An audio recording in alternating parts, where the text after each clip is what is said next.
اور یہ بیماری مجھ میں ہے، جبکہ وہ مخفی ہے، پوشیدہ ہے، ہماری اپروچ سے باہر ہے۔ ٹیسٹ کروائے ہیں، وہاں سے ہمیں پتہ چلا ہے، ڈاکٹر نے بتایا، وہاں سے پتہ چلا ہے کہ ہم بیمار ہیں، اور اس دن ہماری شام کو کیفیت بدلی ہوتی کہ میں تو ٹھیک ٹھاک سمجھتا سا اپنے آپ کو، لیکن آج پتہ چلا ہے میں تو بیمار ہوں، ٹیسٹ میں یہ آ گیا، یہ آ گیا، یہ آ گیا۔ تو ایمان کا بھی کوئی تو معیار ہوگا، اسلام کا بھی تو کوئی معیار ہوگا، وہاں پر بھی تو بیماری آ سکتی ہے، وہاں پر بھی تو کوئی نہیں آ سکتی ہے۔ کوئی ہے جو تمہاری رہنمائی کرے، جو تمہیں بتائے اور جس کی بات پہ تم یقین کرو کہ جو میرا نظریہ ہے، جو میرا عقیدہ ہے، جو میری فکر ہے وہ درست نہیں ہے۔ میں آج تک بے فکر رہا، مجھے تو آج پتہ چلا میرے اندر شرک موجود ہے، اور اس سے بڑی بیماری کوئی نہیں۔ میرے اندر بدعات موجود ہیں، اور اس سے بڑی نقصان دہ چیز کوئی نہیں۔ میں جس راہ پہ چل رہا ہوں یہ راہ ہی درست نہیں ہے، یہ راستہ تو عذاب کی طرف، گرفت کی طرف، جہنم کی طرف جا رہا ہے، اور میں اس پہ مطمئن بیٹھا ہوں کہ میں ٹھیک ہوں۔ کبھی سٹ انسان کو لگے اور سوچے اور دیکھے اور محاسبہ کرے، لیکن یہ محاسبہ کیوں نہیں اکثریت کا؟ اس لیے کہ ایمان کی اور آخرت کی فکر نہیں۔ جو ہوگا وہ ہوگا، سو ہوگا اور دیکھی جائے۔ ہمیں یہ چیز کھا گئی کہ دیکھی جائے، قیامت آئے گی تو دیکھا جائے گا، دیکھا جائے گا، قیامت دیکھا گے تو پھر پتہ چلے۔ تو غور فرمائیے، حیرانگی اس بات پر ہے کہ ہر محلے میں، ہر گروہ کی مساجد موجود، اور کبھی نہ کبھی اکٹھ بھی ہو جاتا، کسی خوشی میں، کسی غمی میں، کسی جنازے میں، ہر مسلک کے لوگ اکٹھے بھی ہو جاتے، اور دوسرے کی آواز کچھ نہ کچھ ان کے کانوں تک پہنچ بھی جاتی کہ ہم یہ کہہ رہے ہیں اور دوسرا گروہ یہ کہہ رہا ہے۔ وہ کہہ رہے ہیں کہ یہ بات درست نہیں ہے، اور ہم کہہ رہے ہیں یہ درست ہے۔ ہم کہتے ہیں یہ توحید ہے، وہ کہتے ہیں یہ شرک ہے۔ ہم یہ کہتے ہیں ثواب ہے، وہ کہتے ہیں یہ کام مردود ہے اور بدعت ہے۔ وہ بھی انسان ہے، ان کے پاس مسجد ہے، ادارہ ہے، مدرسے ہے، علماء ہے۔ کہیں ہم غلطی پر نہ ہوں یار، ہم کہیں جہالت کا شکار نہ ہو، ہم سے حق کبھی مخفی نہ رہ گیا ہو۔ لیکن اس مجال ہے، کوئی بندہ سوچے، کبھی کبھار وہ آواز بھی سن لے۔ اور اب تو وہ ایک حدیث سنا کرتے تھے، پڑھا کرتے تھے، بیان کیا کرتے تھے کہ سرور کائنات محمد رسول اللہ صلی اللہ علیہ وسلم نے ارشاد فرمایا کہ قیامت نہیں آئے گی جب تک ہر کچے اور پکے مکان جہاں تک دنیا ہے اور اس کے رہنے والے لوگ ہیں، ان کے گھروں میں چار دیواری میں حق کی بات نہ پہنچے، قیامت نہیں آئی۔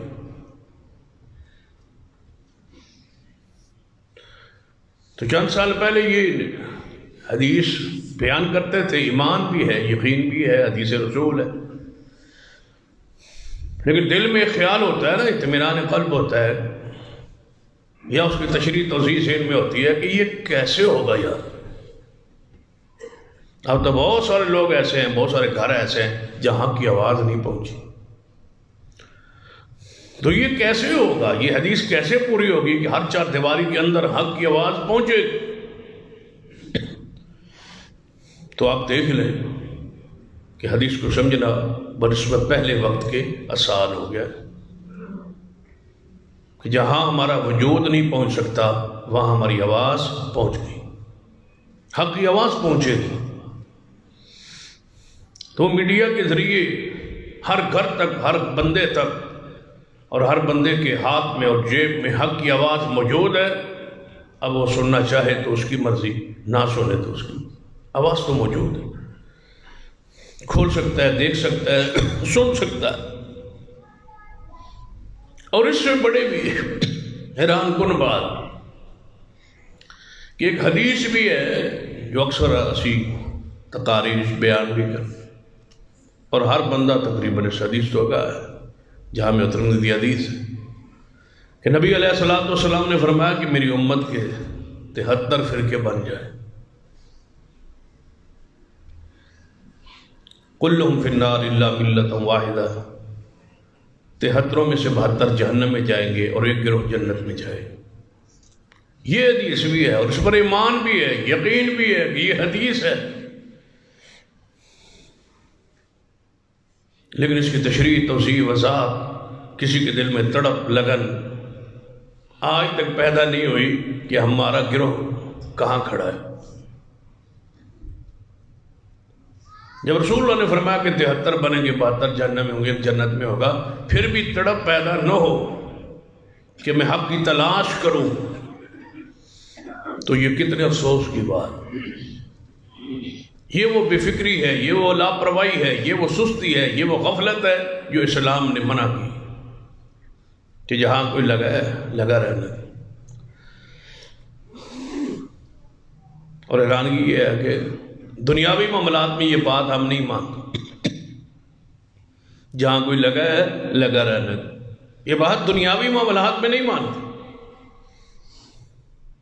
سن ایک بندہ تھوڑے گھر چوں یا تھوڑی دکان چوں کوئی چیز چرا رہا لے رہا ہے تو آپ ماننے کے لیے تیار ہے کہ جہاں کوئی لگا رہنا، کہ کسی دل ازاری نہ کرو، کسی کو پریشان نہ کرو، یہ مسلمان ہے، اس کو لے لینے دو، اٹھا لینے دو، سارے کی کہیں گے کہ یہ چور ہے، اس کو روکو، اس کو ٹوکو، یہ جو کر رہا ہے غلط کر رہا ہے، صحیح نہیں کر رہا، یہ چوری کر رہا ہے، جہاں یہ لگا ہے صحیح نہیں لگا، غلطی پر ہے، اس کو روکنا ہے، اس کے ہاتھ کٹوانے ہیں، یہ چور ہے، کیونکہ وہ دنیا کا مال جا رہا ہے نا۔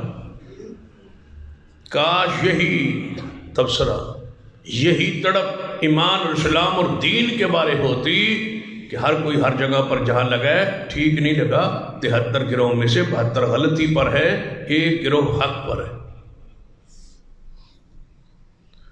یہاں یہ تصور کہ نہیں سارے ٹھیک ہے، ویکھی جائے گی، جو چوری کر رہے ہو تو نہیں کیا، وہ ویکھی جائے گی، لگیا رہنے دو، لے جانے دو، یہاں بے پرواہی کیوں ہے؟ سب سے پہلے وہ تحریک دل و دماغ میں پیدا ہونا ضروری ہے کہ میں کہاں کھڑا ہوں، دنیا کے لحاظ سے میں ٹھیک ہوں، آخرت کے لحاظ سے میں غلطی پر تو نہیں ہوں۔ دنیا کے لحاظ سے غلطی ہو، ڈرائیونگ میں غلطی ہو، کھانے میں غلطی ہو، پینے میں غلطی ہو، کوئی چیز میں نقص ہو، کوئی کیڑا مکوڑا کھانے میں گر جائے، دوسرا بتاتا ہے یہ بھائی کیڑا ہے، یہ نہ کھانا، یہ پانی نہ پینا، اس میں مچھر گر گیا ہے، فلاں چیز گر گئی ہے، فلاں چیز گر گئی ہے، احتیاط ہے، اور دوسرے کی بات مانتے بھی ہے۔ اور جو اسلام کے بارے میں کہیں کہ یہاں شرک ہے یا بدعت ہے، یہاں کوئی مکھی گری ہوئی ہے، یہاں کوئی کیڑا گرا ہوا ہے، کہتے سارے ٹھیک، یہ نشاندہی کیوں نہیں مانتے؟ اب تمہیں کوئی بتائے کہ باہر نہ جانا، باہر نقصان ہے، تو ہم جانے کے لیے تیار ہیں، اس کی بات مان لیتے، اسلام کے لیے نہیں مانتے۔ اب تمہیں کوئی روکے کہ اندر جاؤ تو مصیبت ہے، پریشانی ہے، کرونا ہے، کوئی بندہ بیمار ہے، اس کے ساتھ ہاتھ نہ ملانا، تو ہم پیچھے ہٹ جائیں گے، اس کو کرونا ہے، اس کو مان لیا ہے، اور جس کو شرک کا کرونا بیماری لگی ہے وہ سمجھائے تو ماننے کے لیے تیار ہی۔ آخرت کے حوالے سے ہم سنجیدہ ہی نہیں، ایمان ٹھیک کرنے کے حوالے سے ہمارے اندر تڑپ ہی نہیں، اور قرآن کا یہ اصول ہے کہ ہدایت انہی نصیب ہوتی ہے جو اس کے لیے تڑپ رکھے، پھر ہدایت نصیب ہوتی ہے۔ ایک مسجد ہے، اذان ہے، نماز ہے، اشتہار ہے، دعوت ہے، یہ کدھر بلا رہے ہیں؟ ان کی بات سننی تو چاہیے، بس یہ تڑپ پیدا ہو جائے۔ گزشتہ جمعہ سیدنا سلمان فارسی رضی اللہ عنہ کا واقعہ بیان کیا، اس بات کا آغاز اس طرح موڑنے کہ تڑپ تھی تو حق تک پہنچے، اور اگر ایمان سورج یا ستارے بھی پہ چڑھ جائے تو وہاں سے بھی نصیب ہو سکتا ہے، شرط یہ ہے کہ بندہ تلاش نکلے.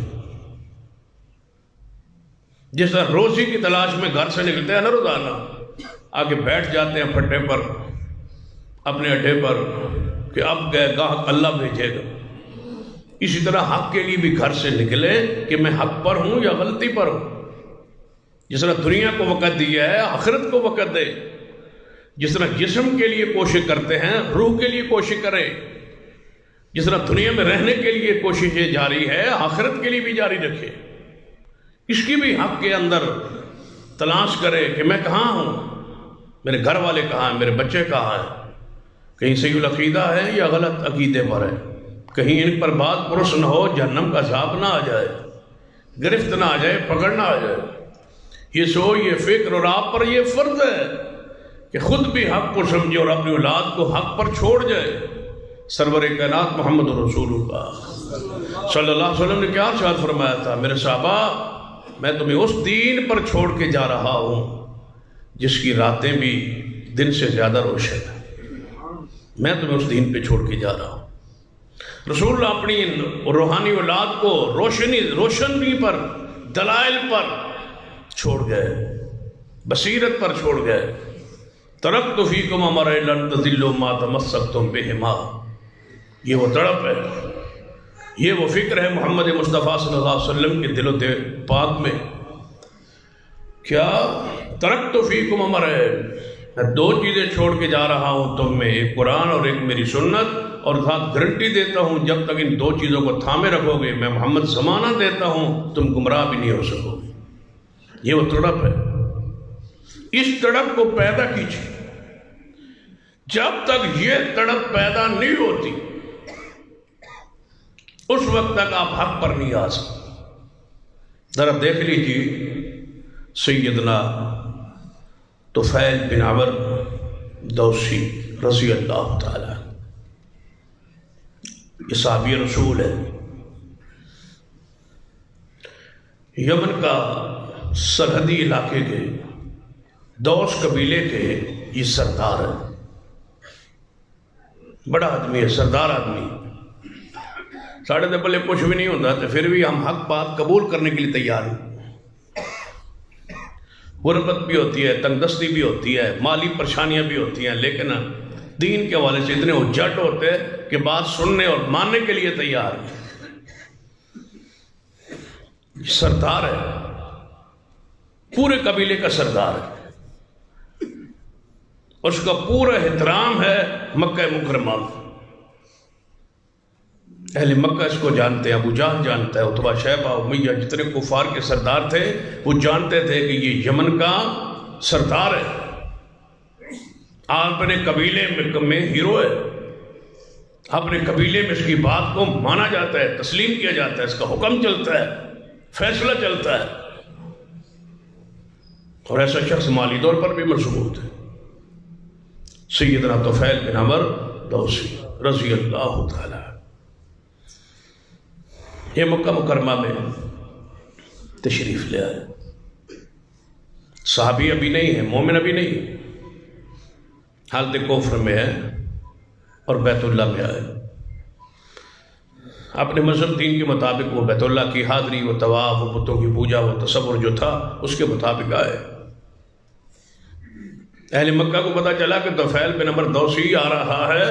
وہ مکہ سے باہر نکل کے انہوں نے استقبال کیا کہ قوم کا سردار آ رہا ہے، ہمارا مہمان ٹھہرے گا، بیت اللہ کی زیارت اور طواف کے لیے آ رہا ہے.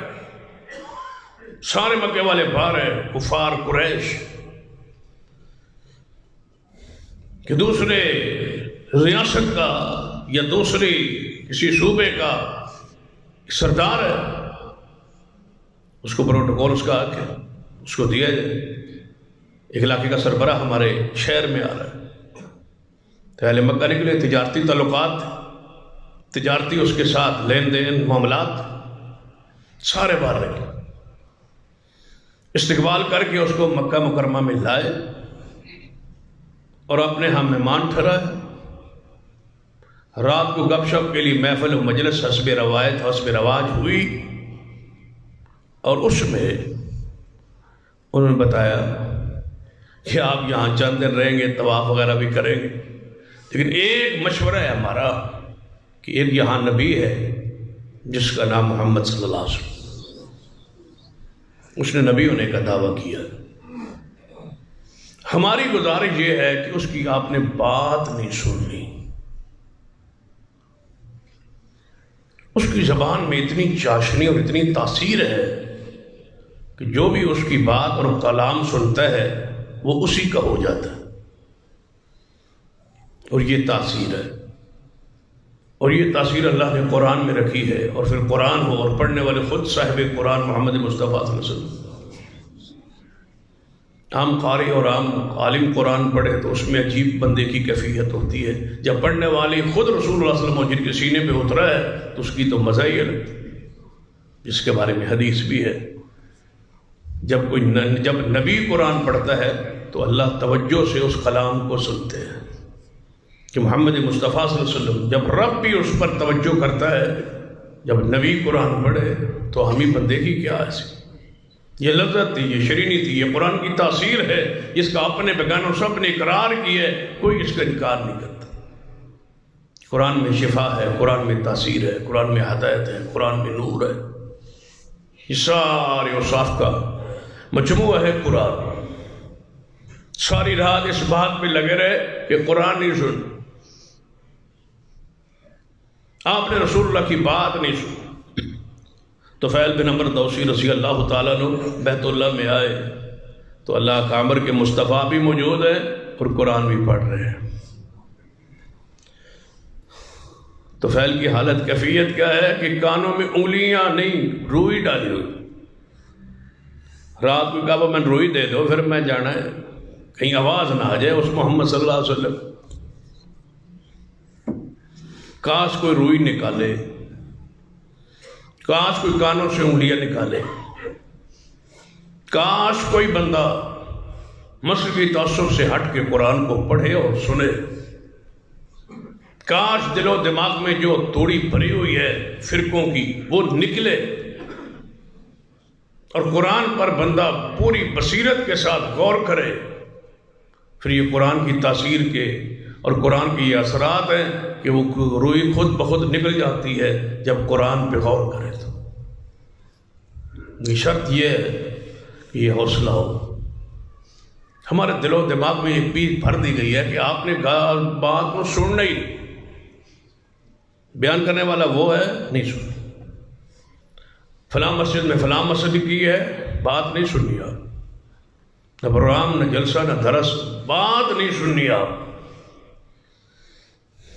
ساری رات تربیت ہوتی رہی طفیل رضی اللہ تعالیٰ عنہ کی کہ بات نہیں سن، سیدھا طفیل آ کے روئی کانوں میں ڈالی ہوئی، پھر روئی اور اتنی نہیں جس سے کان بند ہو جائے، تھوڑی تھوڑی آواز رسول اللہ کی کانوں میں پڑ گئی، جب آواز پڑی نا اس کی حلاوت، مٹھاس، شیرینی، تو اپنے آپ کا محاسبہ شروع ہو گیا، اور یہی مطلوب ہے اس پورے موضوع کا، لب لباب یہی ہے کہ احساس پیدا ہو جائے، محاسبہ بندے کرنا شروع کر دے کہ میں حق پر ہوں یا باطل پر، میں ٹھیک کھڑا ہوں یا غلط کھڑا ہوں، جس مسجد، جس مسلک، جس منہج، جس فکر پر میں کھڑا ہوں یہ 100% درست ہے۔ ایمان تو 100% درست ہونا چاہیے، عقیدت کے اندر غلطی کا کوئی گنجائش نہیں، صاف و پاک ہو، ہر قسم کے نقص سے، عیب سے، شرک سے، بدعات سے، خرافات سے، عقیدت تو پاک، دل کا اطمینان ہو کہ جہاں میں کھڑا ہوں یہ حق ہے اور یہی دین ہے، لیکن یہ نہیں ہے کہ جس پر ہے اسی پر مطمئن ہو جائے، سب کو چھانے، پڑتال کرے، تحقیق کرے کہ یہ کہنے والے غلط کہتے ہیں یا صحیح کہتے ہیں۔ حدیث جو ہے کہ 73 گروہوں میں سے 72 جہنم میں جائے، ایک گروہ جنت میں جائے گا، کیا میرا گروہ وہی ہے؟ میں اسی پر ہوں جس کی رسول اللہ نے فرمایا جس پر میں اور میرے صحابہ ہوں گے، جو جماعت اس عقیدے منہج پر ہوگی وہ حق پر ہوگی۔ صحابہ یہی کرتے تھے جو میں کر رہا ہوں، صحابہ کرام کا مسلک، منہج، عقیدہ، اعمال، کردار یہی تھا جو میرا ہے، کتابیں یہی کہہ رہی۔ جب دنیاوی معاملات میں آپ عقل مند ہیں، سیانے ہیں، تو پھر دین میں بھی تھوڑی سی توجہ کر۔ طفیل بن عمر رضی اللہ تعالیٰ فرماتے ہیں کہ میرے کانوں میں جب آواز رسول اللہ کی پہنچی نا، روح سے اندر کراس کر کے اس کی مٹھاس شیرینی پہنچی، تو میں رک گیا اور سوچا اور اپنا محاسبہ کیا۔ اے طفیل، کون کس سے بات کر رہا ہے؟ طفیل کس سے بات کریں؟ اپنی ذات سے، اپنے وجود سے مخاطب ہے، اور یہی محاسبہ ہے، اس کو شریعت کی نگاہ میں محاسبہ کہتے ہیں۔ اے طفیل، آپ پڑھے لکھے آدمی ہیں، سردار آدمی ہیں، سمجھدار آدمی ہیں، حق اور باطل میں فرق کرنے والے ہیں، لوگوں کے فیصلے آپ کرتے ہیں۔ دو دھڑے، دو گروہ، دو بندے آ کے لڑ پڑے آپس میں، دونوں آ کے موقف سناتے ہیں، آپ حق بات پہچان کے فیصلے کرتے ہیں، آپ ثالث اور حکم کے مقام پر کھڑے ہیں۔ یہ اللہ نے آپ کو شعور بخشا ہے، بات سننے کا، فیصلہ کرنے کی صلاحیت تجھ میں موجود ہے۔ آپ دنیا پھرے ہوئے ہیں، دنیا کو جانتے پہچانتے ہیں، کاروباری آدمی ہیں، سردار آدمی ہے۔ یہ کیسے بیوقوف ہیں مشرکین کفار جو کہتے تھے محمد مصطفیٰ کی بات ہی نہ سنو۔ بات سننے سے کیا ہوتا ہے؟ کیا یہ پیغمبر زبردستی مجھ پر دل پر کنٹرول رکھتا ہے؟ زبردستی مجھے مسلمان کر لے، زبردستی کلمہ پڑھا لے؟ یہ تو کہتے ہیں اس کے ساتھی غریب ہیں، یہ تو کہتے ہیں کہ یہ کمزور ہے، یہ تو سارے کہہ رہے ہیں کہ ہم ان کو مارتے ہیں، تکلیفیں دیتے ہیں۔ لیکن کافر کہتے تھے کہ اس محمد مصطفیٰ نے آ کے افراتفری نعوذ باللہ مچا دی، باپ کو بیٹے سے، بیٹے کو باپ سے، بھائی کو بھائی سے، میاں کو بیوی سے، بیوی کو میاں سے لڑا دیا ہے، انتشار ڈال دیا ہے۔ یہ سیاسی پوائنٹ تھا۔ اگر تم بھی مان گئے نا تو پھر اپنے علاقے میں جا کے حکومت نہیں کر سکو گے، وہاں بھی افراتفری ہوگی، لوگ مخالفت میں اتر آئیں گے، لوگ احتجاج کریں گے، لوگ آپ کے مخالف ہو جائیں گے، آپ کا مذہب اور ہو جائے گا، لوگ آپ کو چھوڑ جائیں گے، لڑائی ہو جائے گی، انتشار ہو جائے گا۔ ہم اس کا شکار ہیں، کہیں یہ دین اپنے علاقے میں نہ لے جانا، پورا قبیلہ بھافی ہو جائے گا۔ سرداروں کو سب سے زیادہ خطرہ سیاست کا ہی ہوتا ہے۔ سیدنا طفیل رضی اللہ فرماتے ہیں میں ساری باتیں ان کی رات کو سنتا رہا تھا، وہ ساری باتیں میرے ذہن میں گھوم رہی تھی کہ یہ کیا مسئلہ ہے، سننی نہیں بات۔ بس ہماری بھی گزارش یہ ہے اس مسئلے سے نکل آئے کہ سننی نہیں بات، اینی گل نہیں سننی، گل سنو، قریب آؤ، بیٹھو، دلائل پوچھو، آپ کا حق ہے۔ جب اشتہارات چھپتے ہیں کہ یہ کانفرنس ہے، یہ پروگرام ہے، سب کو دعوت ہے، اس میں مسلم کی خاص دعوت نہیں ہوتی، سب مسلمانوں کو ہوتی ہے، سارے انسانوں کو ہوتی ہے، غیر مسلموں کو بھی ہوتی ہے، تو پھر ان کا حق نہیں ہے کہ اس دعوت پہ غور کریں، لبیک کہیں، آئیں اور بات سنیں اور پوچھنا آپ کا حق ہے۔ بیان جواب دینا ہم آپ پہ فرض ہے، مطمئن کرنا، دلائل دینا میں نہیں کر سکوں گا، کوئی اور بزرگ کرے گا، وہ نہیں کر سکے، کوئی ان سے بڑا عالم کرے، یہ مطمئن کرنا تو ہمارا فرض ہے، حق ہے۔ دلائل پوچھنا یہ آپ پر ضروری ہے۔ آنکھ خراب ہو ڈاکٹر کے پاس جاتے ہیں، کان خراب ہو چیک کرواتے ہیں، دل خراب ہو تو چیک کرواتے ہیں، ایمان خراب ہو تو وہی گھر پر بیٹھے رہتے، تھوڑا سا چیک کروا لیں، تحقیق کر لیں، پوچھ لیں، اس میں کیا رہ جائے۔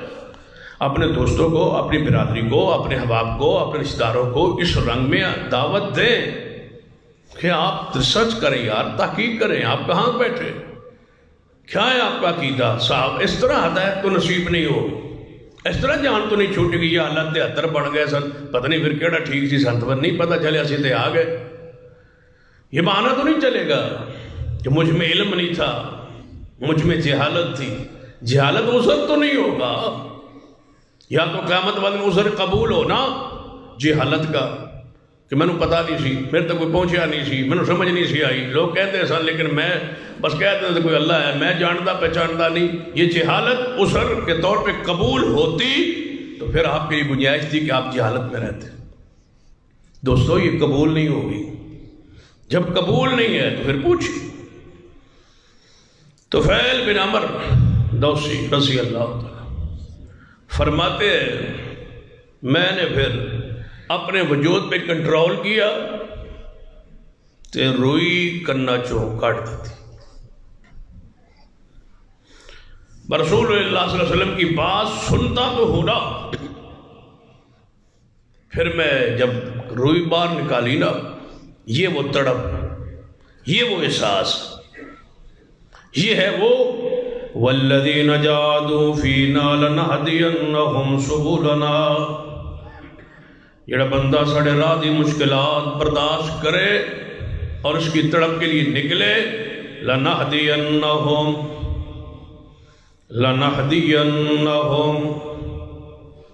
اللہ فرماتے ہیں ہم ضرور برضرور. کون کہہ رہا ہے؟ اللہ.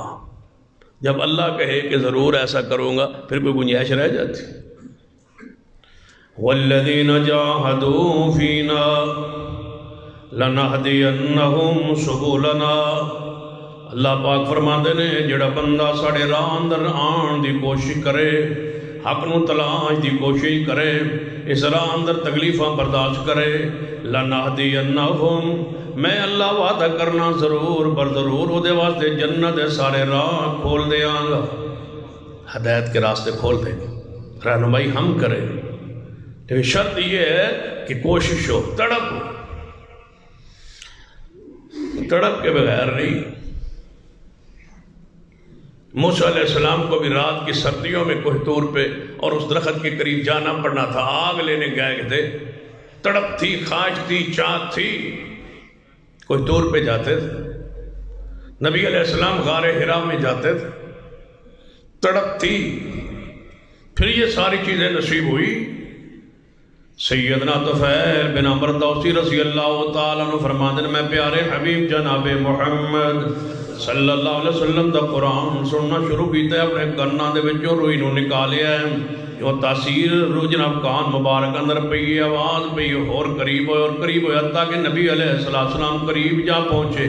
کلام سنتے رہے، قرآن سنتے رہے. فرمایا محمد صلی اللہ علیہ وسلم میں طفیل بن عمر دوسی دوس قبیلے دا سردار وان، میں نے مکے والے نے ساری رات اے سمجھایا روکیا ہے، لیکن میں کنج روئی پا کے آیا سا، لیکن روئی نکال دیتی ہے، تھوڑا قرآن سن لیا ہے اور من یقین ہو گیا ہے کہ کلام کسی انسان دا نہیں ہے، کلام رب رحمان دا ہے.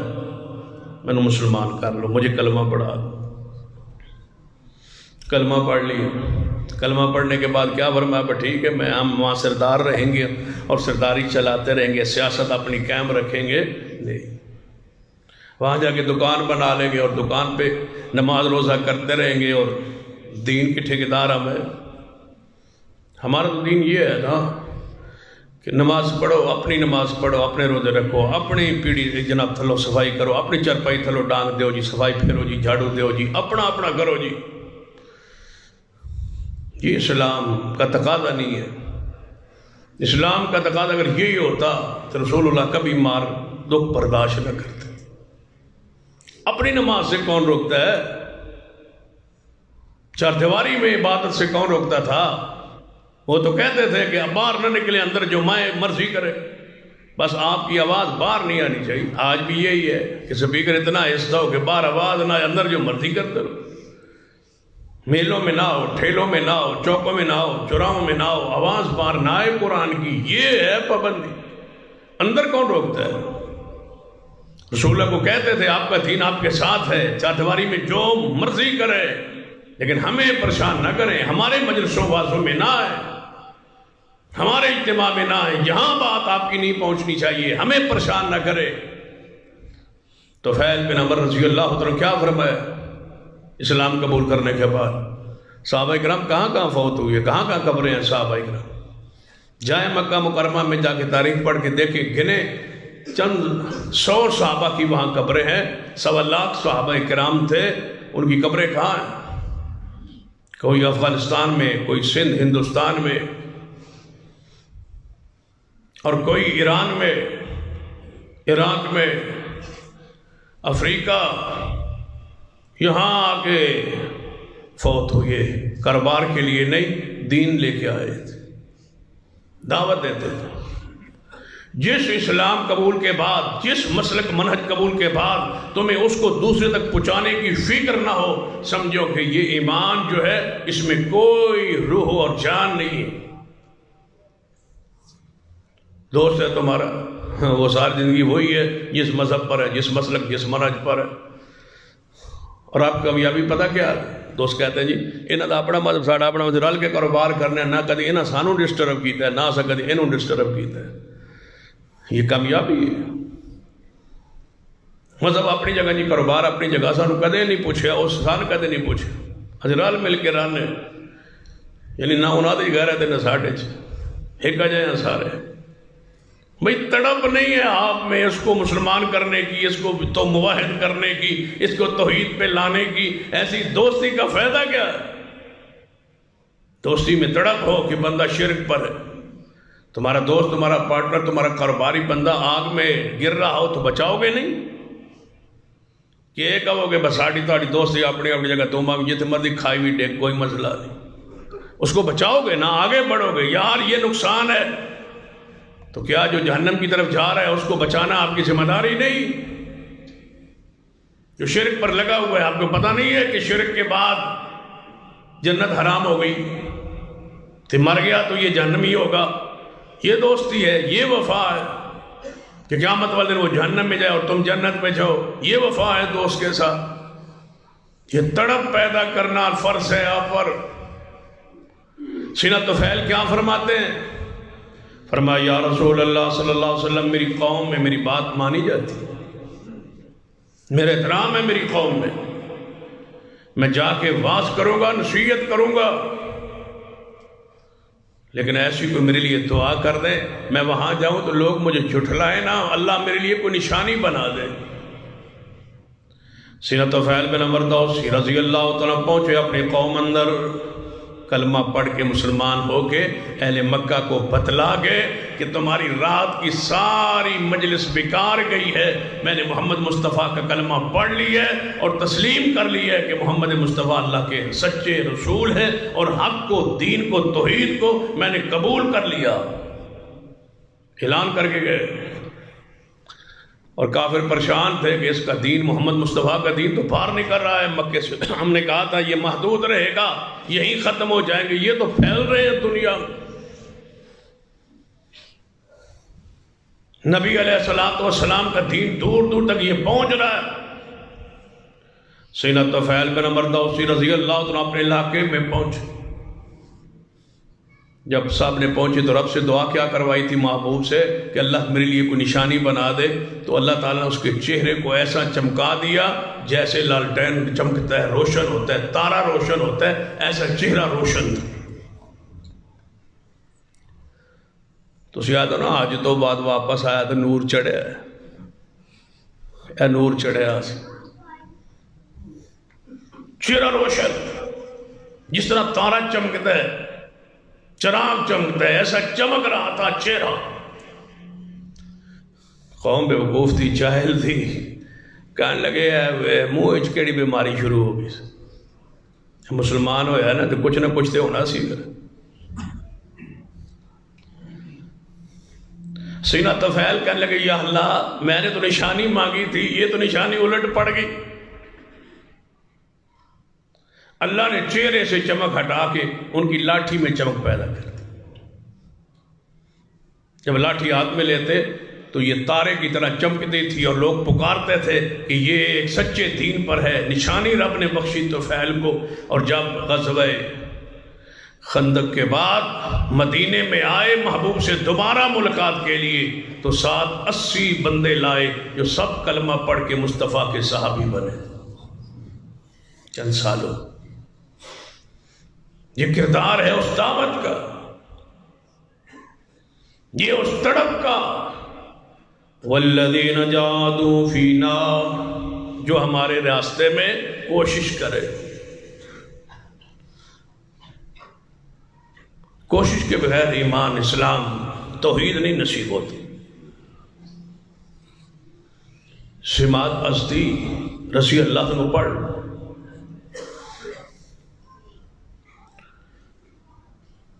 کیا تھا؟ دم کرتا تھا. کام ہی ایسی دم کرنا. کسی کو جادو ہوتا، سیب ہوتا، دم جھاڑ کرتا تھا، دم جھاڑ میں مشہور تھا. اور مکے جو پھر لازم بات ہے کسی نہ کسی کو دم جھاڑ کرنے والوں سے لوگ رابطہ تو رابطہ ہو. اس کو پتا چلا اپنے علاقے میں کہ ایک نبی ہے محمد صلی اللہ علیہ وسلم جسے نبی ہونے کا اعلان کیا ہے، لیکن اہل مکہ کہتے ہیں کہ وہ جادوگر ہے، نعوذ باللہ وہ شاعر ہیں، ان پر جادو کے اثرات. تب یہ باتیں کرتے ہیں. نہیں سماعت وہاں سے چلا کہ میں اس محمد صلی اللہ علیہ وسلم کو دم کروں گا، چلو میرے دم سے کسی کا فائدہ ہو جائے، اس کو شفا ہو جائے، مجھے بھی اس کا اجر ملے گا. ذمہ دستی علاج کرنے رسول اللہ کے پاس پہنچا. نبی علیہ السلام کی خدمت میں حاضر ہو کے لگا ہے محمد صلی اللہ علیہ وسلم مجھے مکے والوں نے بتایا. بعض نے کہا مکے میں آیا ہوا تھا، اہل مکہ نے کہا، اہل شرک نے کہا کہ یار تو ایڈا دم کرنے والا پیر فقیر بنیا تے ساڈے محمد مصطفیٰ نو بھی کچھ اثرات ہو گئے. نعوذ باللہ. بڑا سونا تھا، بڑا پیارا تھا، بڑے اخلاق کا مالک تھے، سچے تھے، لیکن کہتے ہیں میں نبی بن گیا ہوں. عجیب عجیب باتیں کرتے ہیں. چلو ہاں دے آئے تے ہے ہی، انہوں نے دم کر دو. لیکن نالے گل سنی یہ نہ دم کرن جائیں تے اپنے نو کوئی اثرات ہو جائیں. خیال بھی رکھی. جماعت کہتا ہے یہ کیسے ہو سکتا ہے، میں شاعر ہوں، راخی ہوں، ایویں اثر ہو جائے. گئے نبی علیہ السلام سے ملاقات. اے محمد صلی اللہ علیہ وسلم سنا ہے آپ پر کوئی جادو کے اثرات ہیں اور میں دم شم کرتا ہوں، اگر اجازت دو تو علاج کر دوں. نبی علیہ السلام نے فرمایا علاج کر دینا، کوئی مسئلہ نہیں، اخلاق ہے نا. آگے ہمارا ماحول ہوتا تو کہتا کہ تو آئے علاج کرنا، پہلے میں کرنا تیرا علاج. رسول اللہ صلی اللہ علیہ وسلم کا اخلاق دیکھی، تڑپ ہے نا کہ لوگ ہدایت پہ آ جائیں. اسی دم بھی کروا کے جادوگراں کو دم کروا کے، عیسائیوں کو یہودیوں کو دم کروا کے بھی مجال ہے اسلام کی ان کو دعوت دے دیں. بہت سارے لوگ ہیں یہاں، کوئی شہر میں کوئی گل والا کے قریب کوئی عیسائی دم کرتا ہے، لوگ جاتے ہیں، مسلمان جاتے ہیں عیسائیوں سے دم کروانے. اسلام گھر رکھ جاؤ دے دم جا کے یہودیوں کافراں کو کراؤ. کافروں کو دم کرانا ذوق شوق لگا ہوا، دوڑے ہوئے. ایک بندہ میں نے اپنا ہی سی کہنے لگا جی وہ ویسے ہے عیسائی نکل نیک بڑا ہے. چلو ٹھیک. میں کہ پہلی بار سنیا عیسائی بھی نیک ہوتے ہیں. عیسائی ہے جی بندہ بڑا چنگا ہے. میں کہ تو سمجھ آتی، نیک بھی ہے، چنگا بھی ہے، شریف بھی ہے، پیر بھی ہے. جس مسلمان کا پیر کافر ہوگا وہ مسلمان کتنے اس کا ایمان عروج پہ ہوگا. اللہ نے تمہیں اسلام کے ذریعے فقیہت بخشی ہے، تم نے اپنے اسلام کی بھی توہین کروائی ہے غیر مسلموں کے بادشاہ کی. نہ ایمان کا خیال ہے، نہ مذہب کا خیال ہے. بس صحت ملنی چاہیے، بھاویں شراب پی کے ملے، بھاویں حرام کھا کے ملے. نبی علیہ الصلوۃ والسلام کے پاس آیا ہے، میں دم کرنا چاہتا. رسول اللہ نے فرمایا کوئی حرج نہیں، تو دم کر لی. پہلے میری ذرا تن بیماری سناوا کہ میں کیوں لوگ بیمار آتے. یہ وہ تڑپ ہے ہدایت کی کہ اللہ اس کو ہدایت دے دے. کہنے لگا سنا لو پہلے تسی، نالے تشخیص ہو جائے گی پر بیماری کیویں دی ہے. نبی علیہ السلام سنانے لگے. فرمایا ان الحمد للہ نحمده ونستعینه ونستغفره ونعوذ باللہ من شرور انفسنا ومن سیئات اعمالنا من يهد الله فلا مضل له ومن يضلل فلا هادي له اشهد ان لا اله الا الله وحده لا شريك له واشهد ان محمدا عبده ورسوله. یہ میری دعوت ہے اور یہ میری بیماری ہے. ضماد رضی اللہ تعالیٰ کہنے لگے ذرا دوبارہ سناؤ، ذرا دوبارہ سناؤ. نبی علیہ الصلوۃ والسلام نے فرمایا ان الحمد للہ نحمده ونستعینه ونستغفره ونعوذ باللہ من شرور انفسنا ومن سیئات اعمالنا من يهد الله فلا مضل له ومن يضلل فلا هادي له أشهد أن لا إله إلا الله وحده لا شريك له وأشهد أن محمدا عبده ورسوله. جماعت نے دوسری دفعہ سنیا، کہنے لگا محبوب جی ذرا ایک باری اور سنا دو. نبی علیہ السلام نے پھر ارشاد فرمایا ان الحمد للہ. اور جتنی تہاڈی زندگی ہے نا، جدوں دا وہی سنبھالیا مساجد میں آپ آنے لگے ہیں اور خطبے جمعے سننے لگے ہیں، یہ خطبہ ہم سناتے رہے، آپ سنتے رہے، لیکن ہمیں میں کوئی تبدیلی نہیں آئی. یہی وہ الفاظ ہے نا، ان الحمد للہ نحمده ونستعینه ونستغفره ونعوذ باللہ من شرور انفسنا ومن سیئات اعمالنا من يهد الله فلا مضل له ومن يضلل فلا هادي له أشهد أن لا إله إلا الله وحده لا شريك له وأشهد أن محمدا عبده ورسوله. یہ الفاظ نبی علیہ السلام تیسری مرتبہ دہرائے. جماعت اسدی بول کے کہنے لگے محمد صلی اللہ علیہ وسلم میں نجومیوں کا کلام سنا، میں جادوگروں کو دیکھا، میں شاعروں کا کلام سنا، اللہ کی قسم یہ انسانوں کا کلام ہے ہی نہیں. مجھے کلمہ پڑھا دو. کلمہ پڑھ لیا، تڑپ ہدایت کی. کیونکہ نہ کہہ دے آپ رہنے دے میں پڑھتا ہوں، میں علاج کرتا ہوں. نہیں، اگر یہ بات ٹھیک ہے تو پھر مان لینی چاہیے. اگر رسول اللہ کی دعوت ٹھیک ہے تو سننی چاہیے. اگر دعوت ٹھیک ہے، ہم جو کہہ رہے ہیں کہ آپ غلطی پر ہیں، ہم جو کہتے ہیں سارے فرقوں میں شرک موجود ہے، بدعات موجود ہے، تو ہماری تحقیق نہیں ہونی چاہیے اس جملے کی. ہم ممبر پہ کہہ رہے ہیں، سٹیج پہ کہہ رہے ہیں، مسجد میں کہہ رہے ہیں، وضو پہ کہہ رہے ہیں، جمعے کے خطبے میں کہہ رہے ہیں. ہمیں کون سا شوق ہے جھوٹ بولنے کا؟ ہم کیوں کہہ رہے ہیں؟ اسی تڑپ میں تو کہہ رہے ہیں بھائی تو آپ کے عقیدے میں شرک ہے، اعمال میں بدعت ہے، ہمارا یہ دعویٰ ہے، اس کی تحقیق کریں، کہیں غلطی پر تو نہیں ہے. آپ کان اسی طرح سن کے نکل جائیں وہ ٹھیک ہے جمعہ پڑھا ہے، بھائی سنا ہے تو اس پہ غور کریں، دعویٰ کی ہے اس پہ توجہ کریں. ہم نے تشخیص کی ہے، تعین کی ہے کہ آپ بیمار ہیں، علاج کروائیں. اور یہ ایسی بیماری ہے کینسر کی طرح، شرک جو کسی کو چھوڑتا نہیں ہے، نہ دنیا میں نہ آخرت میں. جس طرح دے ہو نا کینسر کا کوئی علاج نہیں ہے، یا کسی مرض کہتے ہو یہ مرض لا علاج ہے، یاد رکھنا شرک میں مر گئے تو یہ لا علاج ہے. رحمت اور مغفرت کا کوئی ذریعہ آپ کے لیے کارگر ثابت نہیں ہوگا، جہنم میں ہمیشہ رہنا پڑے. اس لیے اپنے آپ کو شرک سے بچا لے، تڑپ پیدا کرے کہ میں کہاں کھڑا ہوں، تب ہدایت ملتی ہے. والذین جاہدوا فینا، سیدنا ابو ذر غفاری رضی اللہ تعالی. کیسے ہدایت نصیب ہوئی ہے؟ غفاری، ابو ذر غفاری. یہ غفار قبیلہ ہے، ہمارے ہاں نام مشہور ہے ابو ذر غفاری. غفاری نہیں ہے، یہ غفاری. سیدنا ابو ذر غفاری رضی اللہ تعالی اپنے مدینہ سے قریب بستی میں رہتے. رسول اللہ کہاں ہے؟ مکہ میں. یہاں سنا کہ مکہ میں ایک نبی آیا ہے محمد صلی اللہ علیہ وسلم جو کہتا ہے میں نبی ہوں، تو انہوں نے کہا تحقیق ہونی چاہیے. اگر وہ سچے ہیں تو ماننی چاہیے، اگر سچے نہیں ہیں تو پھر تحقیق تو ہو. اپنے بھائی کو بلایا، ابو ذر غفاری، جاؤ میں کاروبار معاملات سنبھالتا ہوں، تم مکہ میں جاؤ، وہاں ایک نبی آیا اس کو مل کے آؤ، اگر سچا ہو تو ہم کہیں جہنم میں نہ چلے جائیں. یہ وہ تڑپ ہے. ہم بار بار کہہ رہے ہیں خطبات میں، مساجد میں، دروس میں، بھائی آپ غلطی پر ہیں. اسی غلط ہو سکنے، اسی غلط ہو سکنے. ساڑھا پیو دادا ہے، یہ پیو دادا توڑا امام غزالی ہے. کون تھا وہ پڑھا لکھا تمہارا پیو دادا؟ کون تھا وہ؟ پہلے یہ تو بتایا نا باپ دادا تھا کیا.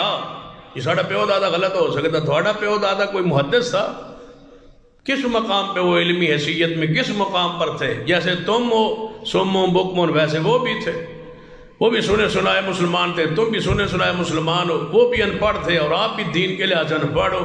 پیش تو ایسے کرتے ہو جیسے آپ کا دادا جو ہے بہت پڑھا لکھا محدث تھا۔ بندہ بات کرے، یہاں تو نہیں کہتے ڈاکٹروں کو بدن بدل لگ گیا میں نے کینسر ہے، میرے پیو دادے نے کوئی نہیں تھے۔ یہاں کینسر لگ سکتی ہے، یہاں نہیں لگ سکتی۔ عقل والا بندہ بات کرتا ہے، دین میں نہیں بے وقوفی کہ میرا پیو دادا اس مذہب تے لگ گیا، تیرا پیو دادا زمیندارہ کرتا ہے، تو کاروبار کرنا، پیو دا کاروبار بدل دیتا ہے، دین نہیں بدل سکتا۔ تیرا باپ اور کام کرتا تھا، تو اور کام کرتا ہے، کاروبار میں باپ کو صحیح نہیں سمجھا یا سمجھا یہ زیادہ نفع مند ہے، دین میں پیو دادا بل وجدنا علیہ آبانا تھا، پیو دادا نے انج پایا۔ یہ سینا ابو ذر غفاری ہے، پورے قبیلے کے ایک حیثیت ہے، بھائی کو بھیجا جاؤ مکہ مکرمہ میں محمد مصطفیٰ کو دیکھ کے آؤ۔ بھائی گیا، اتو دا ماحول ویکھیا، جیڑا ملے انہیں کہا بھائی محمد مصطفیٰ نو نہ ملی، جیڑا مل دے یہ مکے والے مار دے۔ ویسے محمد مصطفیٰ سچا ہے، پیارا ہے، سچ بولتا ہے۔ واپس آگے بارو بارو بھائی کو کہتے ہیں بھائی ان کا تو نام لے تو وہاں تو لوگ بڑے مخالف ہیں، سارا مکہ ہی ان کا مخالف ہے۔ ویسے کہتے ہیں کہ بندہ سچا ہے، خوبصورت ہے، صحیح کہتا ہے، جو کہتا ہے سچی بات کرتا ہے، کبھی اس نے جھوٹ نہیں بولا، لیکن لوگ اسے مخالف پڑے۔ کئی بندے ہوتے ہیں نا لگی جی میرے تو جی سارے راضی، کئی مولوی ہوتے ہیں میں جمعہ پڑھانا ماشاءاللہ سارے فرقے آ جاتے میرے پیچھے، بھری ہوتی مسجد، بھری ہوتی ہے وہ مسجد جی، سارے مسالہ کے لوگ ہوتے ہیں، میرے تو کوئی بھی ناراض نہیں۔ دا مطلب ہے میں تو یہ ہو جا بندہ ہے آلو جو ہر سبزی فیٹ میرے کوئی ناراض نہیں۔ ناراض کوئی تابو جب وہ بھی بات کرے، جب کہیں بھائی آپ ہی ٹھیک ہے، آپ ہی ٹھیک ہے، آپ ہی ٹھیک ہے، سب کو جوڑو نہ توڑو، تو پھر یہی ہوگا۔ جب آپ کہیں گے یہ حق ہے، یہ باطل ہے، یہ سچ ہے، یہ جھوٹ ہے، یہ شرک ہے، یہ توحید ہے، یہ سنت ہے، یہ بدعت ہے، لازمی بات ہے لڑائی ہو۔ رسول اللہ صلی اللہ علیہ وسلم سے بڑا اخلاق والا کون تھا؟ ابو ذر غفاری کے بھائی واپس آئے، سیدنا ابو ذر رضی اللہ عنہ فرمان لگے آپ پھر بیٹھے، آپ پوری تحقیق کر کے نہیں آئے، میں جاتا ہوں۔ سیدنا ابو ذر غفاری رضی اللہ عنہ مکہ مکرمہ اندر پہنچے، باپ بھائی کے بتانے دی روشنی اندر پوری طرح امانت دیانت نال بیت اللہ اندر پہنچے، اور بجائے کسی بندے کو پوچھنے کے خاموشی کے ساتھ، بیت اللہ میں تو لوگ آتے جاتے تھے، کفار بھی آتے تھے، اہل شرک بھی آتے تھے، اہل بدعت کیا سارے آتے تھے، حضرت ابو ذر غفاری بھی آگے بیت اللہ میں عبادت کرتے رہے، بیٹھے رہے۔ مکے میں جو رہتا ہے کبھی تو بیت اللہ آئیں گے ہی صحیح نا، کون؟ محمد صلی اللہ علیہ وسلم، والذین جاہدوا فینا، یہ ہے وہ کوشش، یہ ہے وہ محبت، کبھی تو آئیں گے نا۔ فرماتے ہیں 1-2-4 دن میں بیٹھا رہا، کوئی نہ ملاقات ہوئی محمد مصطفیٰ صلی اللہ علیہ وسلم نال۔ ایک دن سیدنا علی رضی اللہ عنہ جوان سے تھے، میرے قریب آئے اور کہنے لگے کئی دن سے میں آپ کو یہاں دیکھ رہا ہوں، آپ بیٹھے ہوتے ہیں، آپ کہاں سے آئے؟ فلاں علاقے سے آئے ہوں، آؤ آپ کو ذرا کھانا شانا آپ کی خدمت کریں۔ سیدنا علی کے ساتھ میں چل دیا، انہوں نے مجھے کھانا کھلایا، خدمت وغیرہ کی، نہ انہوں نے کوئی مجھ سے پوچھا آگے، نہ میں نے کوئی بتایا انہیں۔ میں واپس پھر مکے میں بیت اللہ میں، اگلے دن پھر دیکھا سیدنا علی سے پہچان ہو گئی، اگلے دن پھر سیدنا علی آئے ہوئے، پھر وہ میرے قریب آئے، بھائی آپ واپس نہیں گئے، آپ یہی ہیں، کل تعارف تو اتنا ہوا لیکن تفصیلی نہیں ہوا، آپ یہاں کیوں رہ بیٹھے ہیں؟ بندے آتے ہیں طواف کرتے ہیں، اپنے مذہب کے مطابق عبادت کرتے ہیں، چلے جاتے ہیں، آپ کیوں یہاں چند دنوں سے بیٹھے؟ کل بھی یہاں تھے، میں آپ کو گھر لے گیا، آج پھر آپ یہاں ہیں۔ والذین جاہدوا فینا، سیدنا ابو ذر غفاری فرمان لگے اے علی اگر دل کی بات بتاؤں تو راز رکھو گے؟ سیدنا علی نے فرمایا کیوں نہیں آپ بتائیں؟ فرمایا میں نے سنا ہے یہاں ایک نبی ہے جسے محمد صلی اللہ علیہ وسلم کہا جاتا ہے، میں ان کی زیارت دیدار کے لیے حاضر ہوا ہوں، تحقیق کرنا چاہتا ہوں کہ وہ حق پر ہیں یا نہیں ہیں، وہ سچے نبی ہیں یا نہیں ہیں، کہیں ان پر ایمان لائے بغیر میں مار نہ جاؤں اور کہیں جہنم میں نہ چلا جاؤں۔ یہ تڑپ ہے، یہ تڑپ بیان کر دی۔ سیدنا علی فرمانے لگے آپ جس جگہ پہ پہنچ گئے ہیں نا اور جس کو مل گئے ہیں، آپ صحیح جگہ پر آ گئے، پریشان نہیں ہونا، اب میں لے جاتا ہوں آپ کو۔ لیکن یہاں حالات بڑے خراب ہیں، ماحول بڑا خراب ہے، اہل شرک پورے بفرے ہوئے، غصے میں ہے، جلال میں ہے، ساڑھا بندہ ویکھن تو جو دوروں ہی پریشان ہو جاتا، لہذا یہاں ان کو ملنا مشکل ہے، لیکن میں ملاتا ہوں، آپ میرے پیچھے چلتے ہیں، میں آگے آگے جاؤں گا، آپ میرے پیچھے آئیں۔ جب کوئی خطرناک بندہ مجھے ملے گا جو تیرے لیے خطرہ ہو تو میں تھوڑا سا ہٹ کے دیوار کے ساتھ جوتے ٹھیک کرنے کے بہانے بیٹھ جاؤں گا اور آپ نے آگے چلتا رہنا ہے، رکنا نہیں ہے، پوچھنا نہیں ہے مجھے۔ اور جس گھر میں میں داخل ہو جاؤں اور کوئی خطرہ نہ ہو، میں داخل ہو رہا ہوں، آپ نے بغیر پوچھے میرے پیچھے داخل ہو جانا، یہ ترتیب رہے گی، آؤ میں تجھے مصطفیٰ کے پاس لے جاتا ہوں۔ ایسے اسلام پہنچا ہے، ایسے ہدایت نصیب ہوتی ہے۔ یہ ہے تڑپ جو میں چاہتا ہوں کہ آپ کی دل و دماغ میں پیدا ہو، دوسروں کی ہدایت کے لیے، دوسروں کی سنوارنے کے لیے، دوسروں کی کوشش کے لیے۔ اوہ آپ تو سنور گئے، دوسروں کو سنوارے، آپ تو شرک سے بچ گئے، دوسروں کو بچائے، آپ تو خرافات سے بچ گئے، دوسروں کی فکر کرے، اپنے بھائیوں کی، برادری کی، دوستوں کی، رشتہ داروں کی۔ اس طریقے سے اسلام کا غلبہ ہوگا، توحید کو غلبہ نصیب ہوگا۔ یہ تڑپ پیدا نہ ہو تو بیکار ہے صرف آپ کا قبول کر کے نماز روزہ حج زکوٰۃ کرتے رہنا۔ یاد رکھیے نماز سے، روزے سے، حج سے پہلے فرض ہے کہ دوسروں کی فکر کریں اور ان تک دین حق کی آواز پہنچائیں۔ یہ قوم شرک و بدعات میں مستغرق ہو گئی ہے، اس غرق ہوئی ہوئی قوم کو، ڈوبتی قوم کو بچائے۔ سیدنا ابو ذر غفاری پیچھے چل پڑے، سیدنا علی رضی اللہ عنہ یا رسول رحمت صلی اللہ علیہ وسلم کے گھر میں داخل ہوئے، مگر سیدنا ابو ذر غفاری داخل ہوئے، رسول اللہ سے ملاقات ہوئی، سارے حالات و واقعات بیان کیے، آپ نے کلمہ پڑھایا، مسلمان ہوئے۔ فرمایا ابو ذر خاموشی سے چلے جاؤ واپس اپنی قوم بستی اندر، ایک وقت آئے گا اللہ منہ ہجرت کی اجازت دے گا اور دین غالب آئے گا، اس تو پہلے میرے پاس دوبارہ نہ آنا، تیری میری ملاقات انشاءاللہ الکریم مدینہ طیبہ ہوگی۔ میں مدینہ آ جاؤں گا، جب وہاں آیا نا پھر آ جانا۔ فرمایا یا رسول اللہ یہ مجھ سے تو نہیں ہو سکتا، اجازت ہے میں تھوڑا سا بار دساں تو صحیح کافرن کے ہاں سے بھی مسلمان ہو گئے۔ فرمایا ابو ذر اس طرح تکلیف اٹھاؤ گے؟ فرمایا محبوب جی سکون نہیں آ رہا، ایمان کے بعد یہ حالت کیفیت باہر نکلے۔ فرمایا مکے والوں غفار قبیلے کا ابو ذر بولتا ہوں، میں گواہی دیتا ہوں اشہد ان لا الہ الا اللہ واشہد ان محمد عبدہ ورسولہ۔ کافر ٹوٹ پے، مارن لگ پے، حضرت ابو ذر رضی اللہ تعالیٰ عنہ مار رہنے۔ حضرت عباس رسول رحمت صلی اللہ علیہ وسلم دے چچا جان آئے، فرمایا اے مکے والوں، اے قریشی ہو، کس کو مارتے ہو؟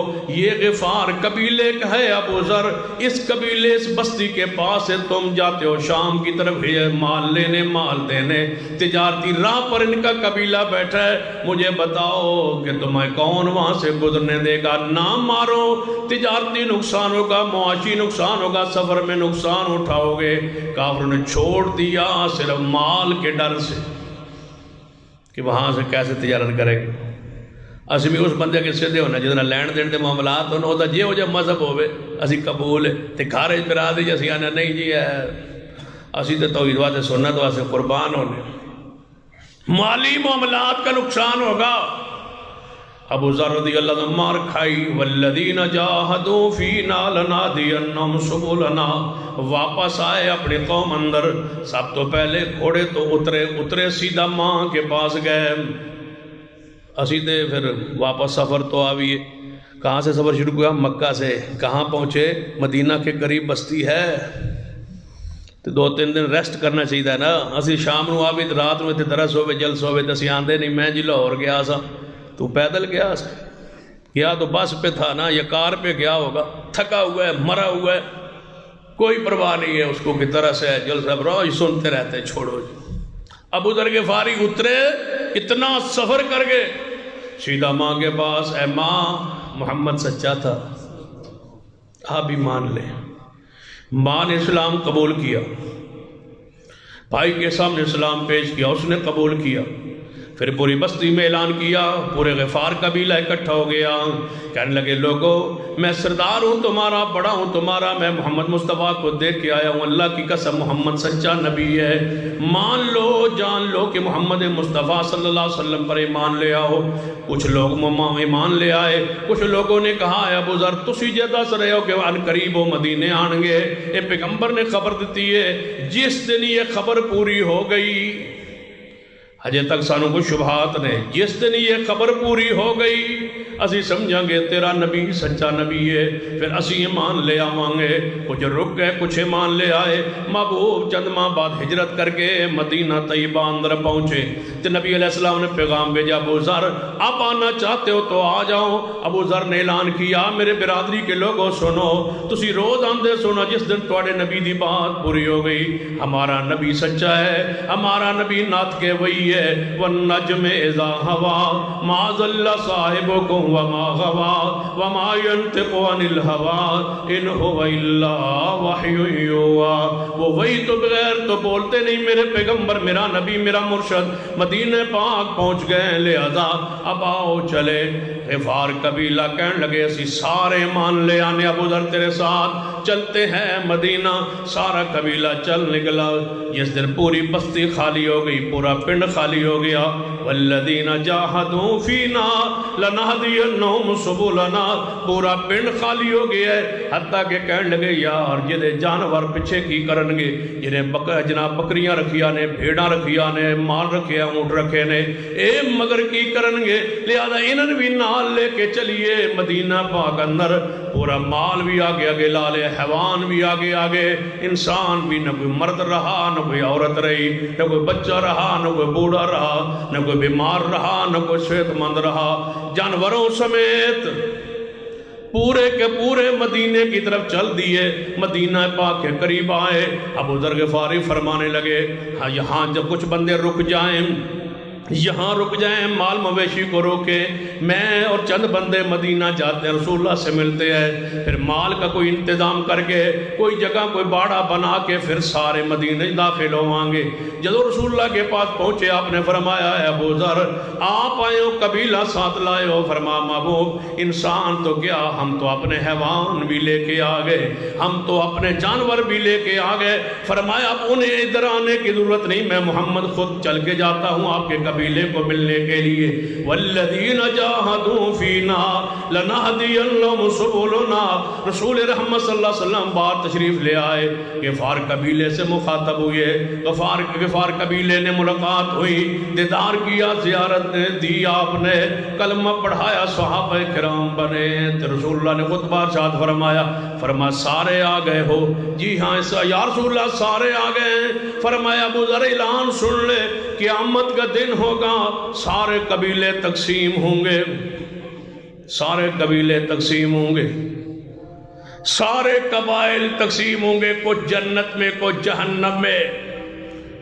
وہ امیہ والے بنو امیہ ہوں وہ بنو قریش والے ہوں وہ جناب بنو قلب والے ہوں وہ بنو قینقاع والے ہوں یا دوسرے قبائل ہوں سارے تقسیم ہوں گے کچھ جنت میں کچھ جہنم میں.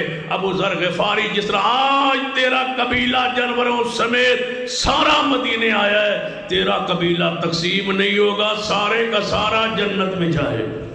کوئی شخص تمہارے قبیلے کا جہنم میں پھر نہیں جائے گا. والذین جاہدوا فینا لنہدینہم سبلنا. اللہ فرماتے ہیں تم کوشش کرو نکلو ہدایت کی تلاش میں. ہم نے پورے قبیلے کو جنت کا وارث بنا دیا. اور یہ قبیلہ ختم نہیں ہو گیا آج بھی موجود ہے اور اس قبیلے تقسیم نہیں ہونا انشاءاللہ. عرب میں یہ قبیلہ آج بھی موجود ہے اور یہ تقسیم نہیں ہوگا، سارے کا سارا جنت میں جائے گا، اور یہ قبیلہ سارے کا سارا عرب میں موجود ہے اور عقیدے میں آل الحدیث ہے، اس نے تقسیم نہیں ہونا۔ یہ ہے والذین جاہدوا فینا، ہدایت کی تڑپ جب تک نہ ہو اللہ ہدایت نہیں دیتا، تڑپ پیدا کیجیے۔ باقی گفتگو یہی سے آئندہ خطبہ شروع ہوگی۔ اقول قولی ھذا واستغفر اللہ لی ولکم ولسائر المسلمین۔